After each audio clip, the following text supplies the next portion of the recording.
All right, well, we finally made it to Friday. It's been a relatively quiet week with the exception of Monday where we had the storms, but it's been very active across much of Middle and West Tennessee, and we'll talk more about that in a second, but let's get those temperatures. It's another very summery morning here across the Tennessee Valley. Many of you waking up to the 70s. Later today, we're quickly going to jump up into the mid to upper 80s. Don't think we'll quite hit 90, but we'll be close to record territory.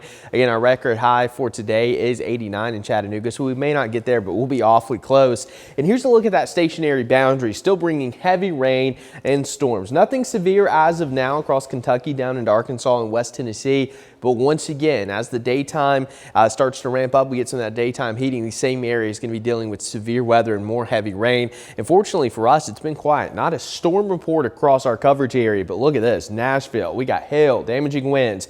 A lot of flooding yesterday across Nashville, tornadoes across West Tennessee up through parts of Missouri and Kentucky. So it has been incredibly active across parts of the Mississippi River Valley into parts of Tennessee. So fortunately for us, it's going to remain somewhat quiet, but we will finally get our rain on Sunday. But today, that severe threat going to shift even further to the west from Dallas up to Little Rock into parts of Indiana and Illinois. So let's track it all out. Again, this frontal boundary is kind of going to be the igniter for some of these storms later on today for us.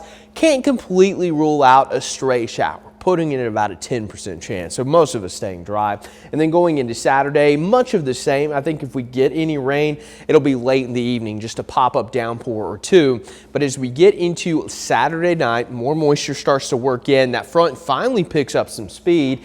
And notice by 8:30, again, the timing has slowed down a little bit since yesterday. We have those storms knocking on the door just to our west. And then as we continue through the mid-morning, I think a lot of the rain begins probably after 8 o'clock. It's going to be a very rainy morning. The early afternoon, the rain continues. And again, this is our in-house model, only goes out till 2 p.m. on Sunday. And notice that heavy rain still moving through places like Athens, Murphy, down into Blue Ridge and across much of North Georgia. And then it will continue throughout much of the afternoon. I think a lot of this will gradually start to wrap up probably by about 5, 6 o'clock. And then through the evening hours, we'll start to dry out. And behind all this, it's going to turn much cooler. But there will be a severe threat on Saturday. Once again, Memphis in an enhanced risk all along the Mississippi River Valley. And then it shifts into the Tennessee Valley. So we are going to have at least somewhat of a potential for severe weather.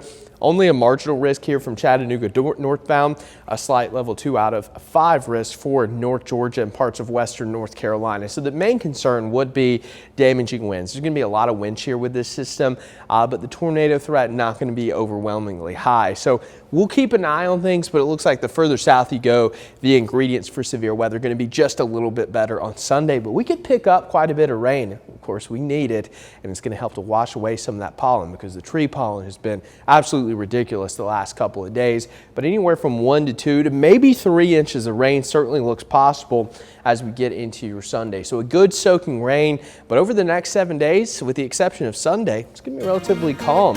And Monday and Tuesday, look at those temperatures dropping from almost 90 today and tomorrow to the low 60s, maybe even down into the upper 50s. And then we'll start to bounce back. But those overnight lows certainly going to get close to that frost or freeze territory as we head into next week. Tell them about that green stuff too. Pollen or rain? Both. Well, the pollen. Well, I guess pollen's yellow. It is yellow green. It's terrible, whatever color you want to call it. Yeah, I've been called colorblind a time or two. It's been awful. My allergies have been killing me lately. Yeah, same. So. Just collecting on everything yesterday.